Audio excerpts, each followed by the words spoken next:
Your scalp is whispering to you right now. A little itch, maybe some tightness, flakes catching the light when you least expect it. Most of us treat our scalp like an afterthought, but it's actually skin, complex and temperamental, and understanding how to choose the right active ingredients for it changes everything. I'm Julian Thorne, and I've spent years decoding the chemistry behind what actually works. You're listening to Luxury Beauty on a Budget podcast. Quick note before we get started.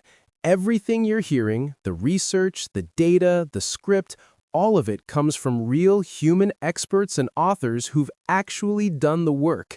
The voice you're hearing is AI generated, but the content itself is 100% human verified and written. Just wanted to be upfront about that. If you've been listening for a while, thank you, genuinely. There are a lot of podcasts out there, and I'm glad you keep coming back to this one. If you're new here, welcome. New episodes drop every Monday, Wednesday, and Friday, and we're all about getting high-end beauty results on a realistic budget. Let's get into today's episode, because scalp actives are one of those topics where the marketing is everywhere, but the actual science gets buried.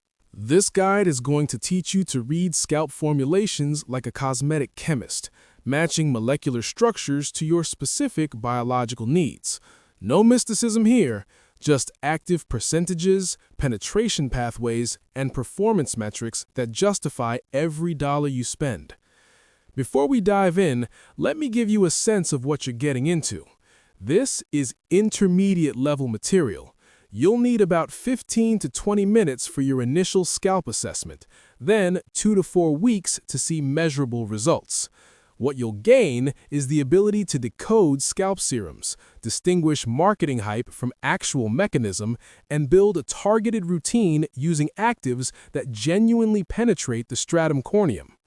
Here's what you'll need to have on hand: a scalp mirror or your smartphone camera for visual assessment, pH test strips in the 5.5 to 6.5 range, a magnifying glass or macro lens, at least 10x magnification for examining your follicles, a journal or notes app to track how your scalp responds to different active concentrations, your current product packaging so you can cross-reference ingredient lists, access to formulation databases like CosDNA, Skin Charisma, or an INCI decoder, baseline photos in consistent lighting for pre-treatment documentation, and a 2 to 3 week trial window minimum, because that's how long cellular turnover observation takes.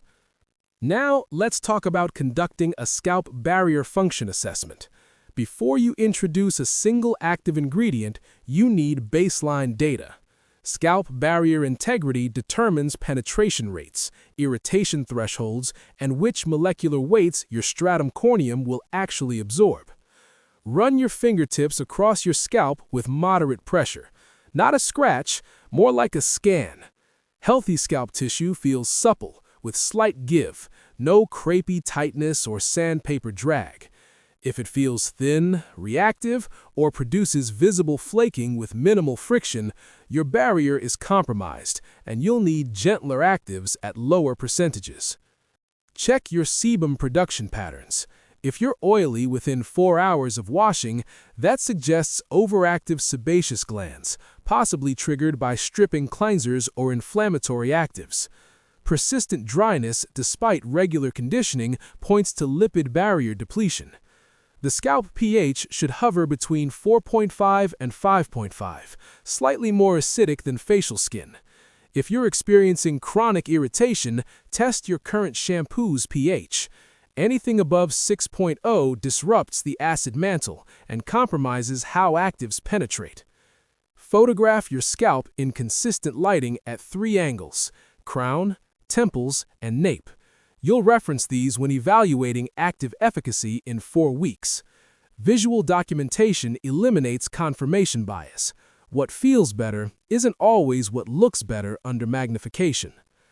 Understanding your starting point is essential context for how to layer skincare actives on your scalp safely. Without that baseline, you're formulating blind. Moving on to identifying your primary scalp concern through cellular markers. How to choose scalp actives begins with precise problem identification, not symptom chasing. Flaking, for instance, stems from multiple root causes: fungal overgrowth, accelerated keratinocyte turnover, lipid barrier dysfunction, or inflammatory cascades. Each requires different molecular interventions. For seborrheic conditions, look for increased oiliness concentrated at the crown and hairline, yellowish scaling that adheres to hair shafts, and potential redness. This indicates Malassezia proliferation responding to excess sebum. Your actives need antifungal mechanisms: zinc pyrothionate at 1 to 2%, ketoconazole at 1 to 2%, or salicylic acid at 0.5 to 2% for its keratolytic and mild antimicrobial properties. For inflammatory or sensitive scalps, you'll see diffuse redness, burning sensations, reactive responses to fragrance or sulfates. Your barrier is hyperreactive, likely from compromised ceramide ratios or elevated transepidermal water loss. Prioritize barrier repair actives before introducing anything exfoliating: niacinamide at 2 to 5%, Centella asiatica with metacasicide standardized to 1% minimum, and ceramide complexes with proper ratios: ceramides 1, 3, and 6 in roughly 3 to 1 to 1 proportions. For hair thinning or growth concerns, look for miniaturized follicles visible under magnification, increased shedding, more than 100 hairs daily, and widening part lines. This requires follicle-stimulating actives that increase blood flow and extend anagen phase: caffeine at 0.2% minimum, adenosine at 0.75%, saw palmetto extract, or most effective, minoxidil at 5% for those willing to commit to continuous use. The bioregenerative skincare approach translates surprisingly well to scalp treatment. Cellular mechanisms don't distinguish between facial and scalp epidermis. Next up, matching active molecular weights to scalp penetration requirements. The scalp's stratum corneum is thicker and more lipophilic than facial skin, approximately 12 to 15 cell layers versus 10 to 12 on the face, with higher sebaceous density. This means molecular weight gates are stricter. Ingredients above 500 Daltons struggle with meaningful penetration unless delivered via penetration enhancers or nanotechnology encapsulation. Small molecules under 500 Daltons that penetrate reliably: salicylic acid at 138 Daltons, niacinamide at 122 Daltons, caffeine at 194 Daltons, glycolic acid at 76 Daltons, urea at 60 Daltons. These reach living keratinocytes without sophisticated delivery systems. They're your workhorses for barrier function, exfoliation, and cellular signaling. Medium molecules, 500 to 1,000 Daltons, requiring delivery support: retinol at 286 Daltons, but highly lipophilic, so it benefits from encapsulation; adenosine at 267 Daltons, panthenol at 205 Daltons. These need formulation support like liposomal encapsulation, cyclodextrin complexation, or propanediol carrier systems. Large molecules, over 1,000 Daltons, with surface-level action, hyaluronic acid, which ranges from 10,000 to 2 million Daltons depending on molecular weight, and peptides like copper peptide, GHKCU, at 340 Daltons for the peptide, but copper complexation increases functional size. These condition the scalp surface and stratum corneum, but don't reach living cells. Still valuable for moisture retention and surface barrier repair, but don't expect them to stimulate follicles regardless of marketing claims. Peptides in hair care deserve special attention. The Peptides in Hair Care Guide breaks down which molecular structures actually justify their price points based on scalp penetration data. Now, calculating active concentrations against clinical efficacy thresholds. Ingredient presence means nothing without effective dosing. A serum listing niacinamide as the seventh ingredient likely contains 0.5 to 1%, below the 2% minimum shown in clinical studies to reduce sebum production and inflammation. This is where budget formulations often stumble. They include trendy actives at homeopathic concentrations that test well in consumer perception studies but deliver zero biological activity. Here are clinical efficacy benchmarks for common scalp actives. Niacinamide, 2 to 5% for sebum regulation and barrier repair. Below 2% is cosmetically elegant but functionally inert. Salicylic acid, 0.5 to 2% for effective exfoliation without irritation. Below 0.5% is purely marketing. Caffeine, 0.2% minimum for measurable follicle stimulation. Most drugstore caffeine shampoos contain 0.05 to 0.1%. Zinc pyrithione, 1 to 2% for antifungal efficacy. 0.5% maintains results but won't clear active overgrowth. Adenosine, 0.75% demonstrated hair density improvements in 6-month studies. Retinol or retinaldehyde, 0.01 to 0.025% for scalp. Higher concentrations cause excessive irritation on this tissue. To calculate concentration from an ingredient list, if an active appears in the top 5 ingredients and isn't water or an emulsifier, it's likely 1 to 5%. Between positions 6 and 10 suggests 0.5 to 2%. Below position 10 is typically under 0.5%, decorative, not functional. Budget brands sometimes outperform luxury on active percentages. The ordinary multi-peptide serum for hair density contains higher concentrations of Procapil and Copixyl than serums costing 3 times as much. Check the link below to see the current price. The Inky List Caffeine Scalp Treatment delivers 1% caffeine at around $12 for 50 milliliters. That's 24 cents per milliliter, versus Kerastase Genesis at around $54 for 90 milliliters, 60 cents per milliliter, with undisclosed caffeine content likely under 0.5%. Check the link below to see the current price. Let's talk about assessing formulation pH and delivery system compatibility. pH determines active stability and penetration. Salicylic acid requires pH below 4.0 for optimal keratolytic activity. If your scalp serum feels gentle and pH balanced at 5.5, the salicylic acid is neutralized into a salt form with minimal exfoliating power. Vitamin C derivatives like ascorbyl glucoside need pH below 3.5 for conversion to L-ascorbic acid. Niacinamide destabilizes below pH 5.0, creating niacin that causes flushing. Check formulation pH using test strips. If your product's pH contradicts its active's functional range, it's not working regardless of concentration. Some actives require buffering systems that maintain efficacy windows. Look for citrate or phosphate buffers in the ingredient list for acid-based actives, or sodium hydroxide adjustments for alkaline-sensitive ingredients.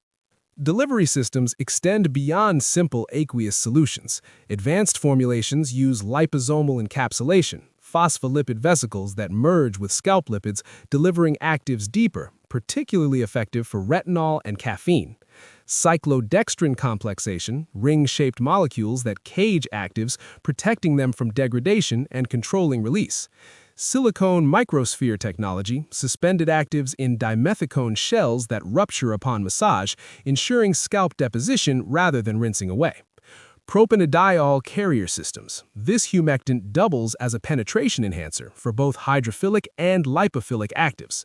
Budget formulations rarely specify delivery systems, but you can infer them.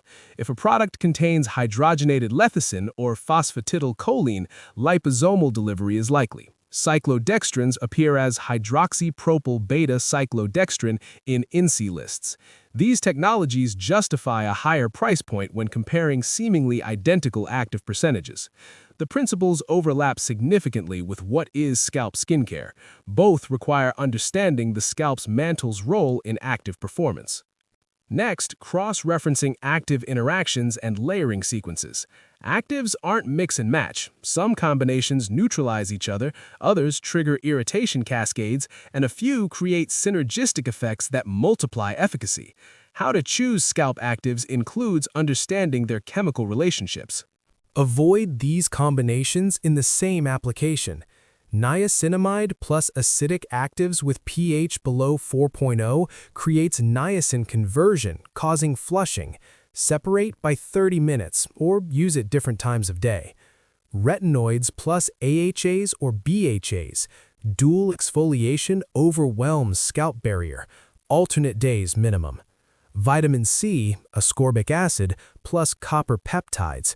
Ascorbic acid oxidizes copper, reducing both actives' efficacy.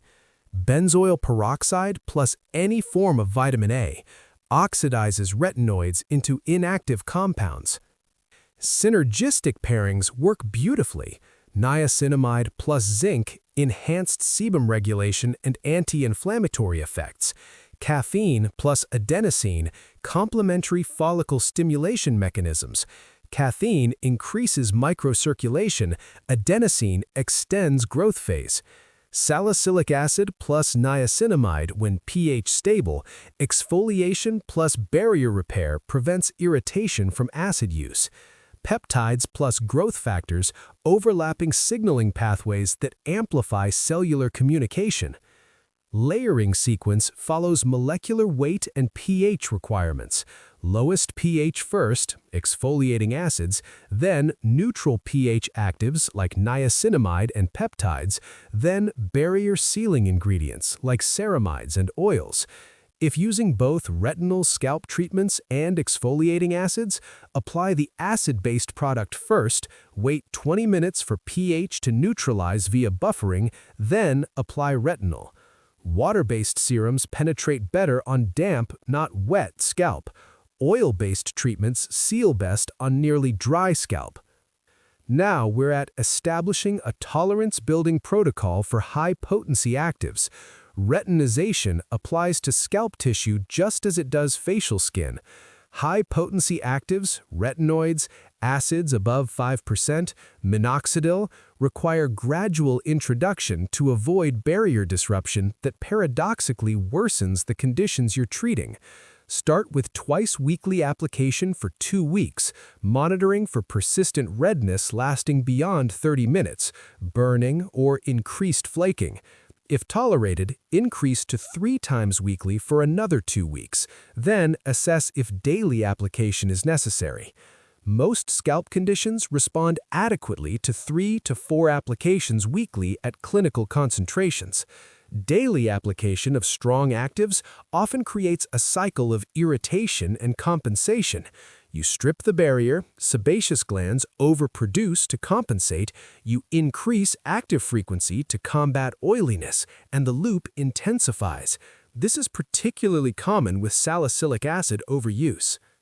Buffer irritating actives with barrier-supporting ingredients. Apply a niacinamide or centella serum 10 minutes before your retinol or acid treatment. The anti-inflammatory pre-treatment reduces reactive responses while maintaining active efficacy. For extremely sensitive scalps, mix your active serum 50-50 with a simple squalane or jojoba oil. You have the concentration, but double the surface area coverage, often resulting in equivalent results with less irritation. Track your tolerance progression in your journal. Date, product, concentration, application frequency, and any reactive symptoms. If you experience purging, increased temporary shedding when starting follicle-active ingredients like minoxidil or high-dose caffeine, distinguish it from adverse reaction. Purging resolves within 4 to 6 weeks as dormant follicles synchronize into growth phase. True adverse reactions persist or worsen. Here's something critical. Measuring results using objective metrics, not emotion. Scalp improvement sneaks up on you. You won't wake up one morning to dramatically transformed hair density. Results accumulate in millimeters and percentages that only systematic measurement captures. After 4 weeks of consistent active use, retake your baseline photos in identical conditions. Compare under magnification, not memory. Quantifiable improvement markers include flake reduction. Count flakes on a dark towel after dry brushing before and after treatment.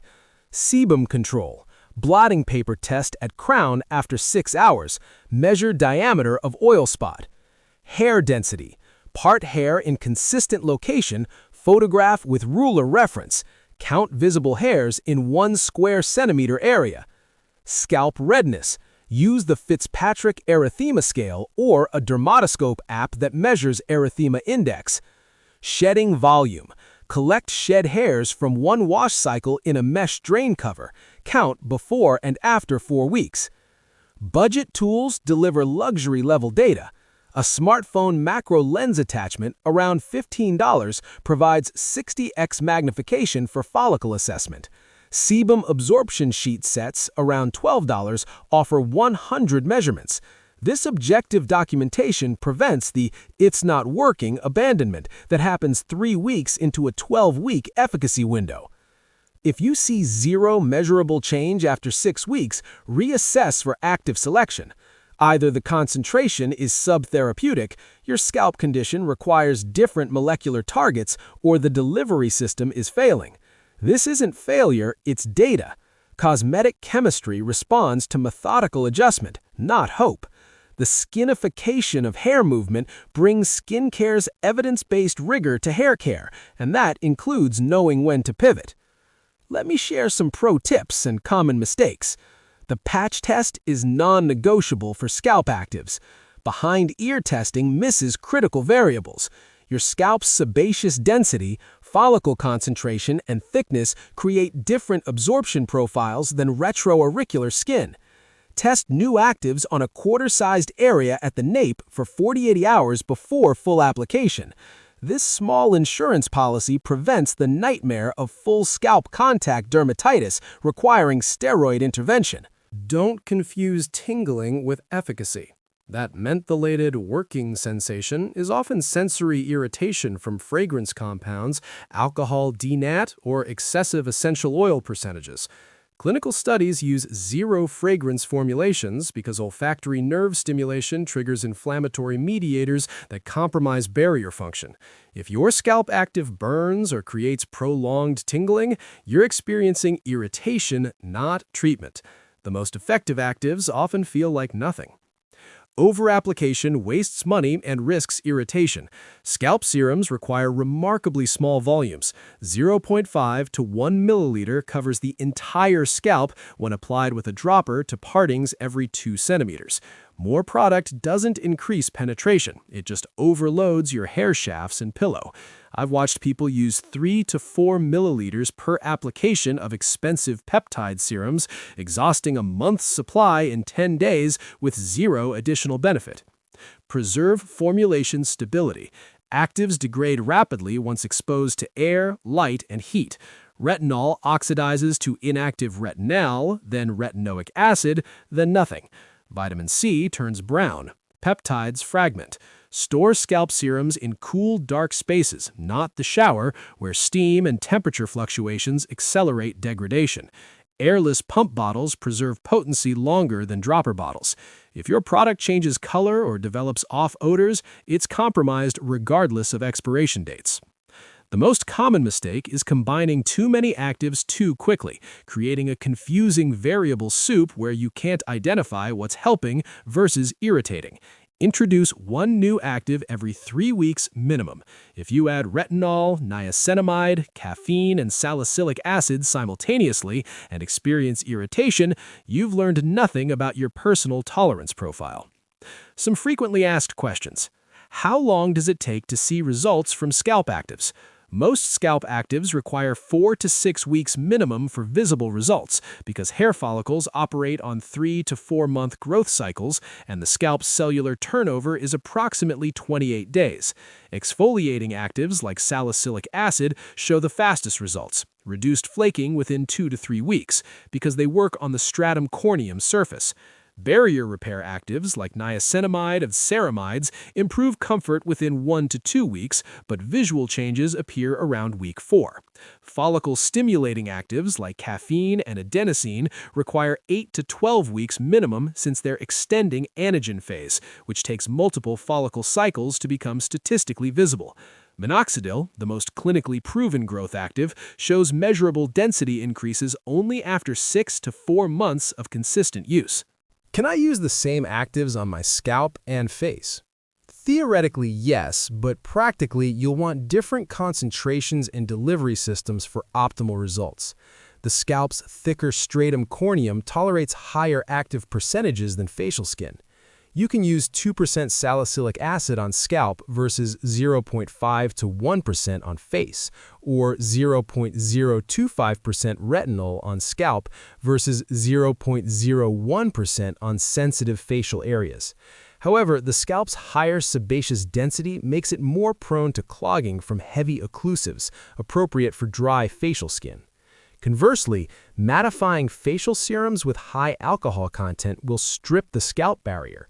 The ideal approach is selecting actives based on mechanism. Niacinamide, peptides, and antioxidants transfer well between scalp and face, but adjusting concentration and supporting ingredients to each area's specific lipid content and absorption capacity. Do expensive scalp serums work better than budget alternatives? Not necessarily, and often the opposite is true when you compare active percentages and formulation quality rather than packaging aesthetics. Luxury scalp brands charge for prestige positioning, elaborate fragrance development, and marketing, not necessarily superior ingredient concentrations. I've tested $120 luxury scalp serums with niacinamide listed as the 12th ingredient, suggesting 0.3 to 0.5%, against $16 budget serums with niacinamide as the 3rd ingredient, indicating 3 to 5%, and the budget option dramatically outperformed in sebum control and barrier comfort. The exceptions are scalp actives requiring expensive raw materials, EGF, growth factors, synthetic biomimetic peptides, pharmaceutical-grade minoxidil formulations, where cost genuinely reflects ingredient expense rather than brand premium. Always calculate price per milliliter relative to active concentration before assuming premium pricing indicates premium performance. How do I know if my scalp is purging or reacting badly to actives? Purging occurs when cell turnover actives or follicle stimulators accelerate your scalp's natural shedding cycle, bringing existing buildup or miniaturized hairs to the surface faster than normal.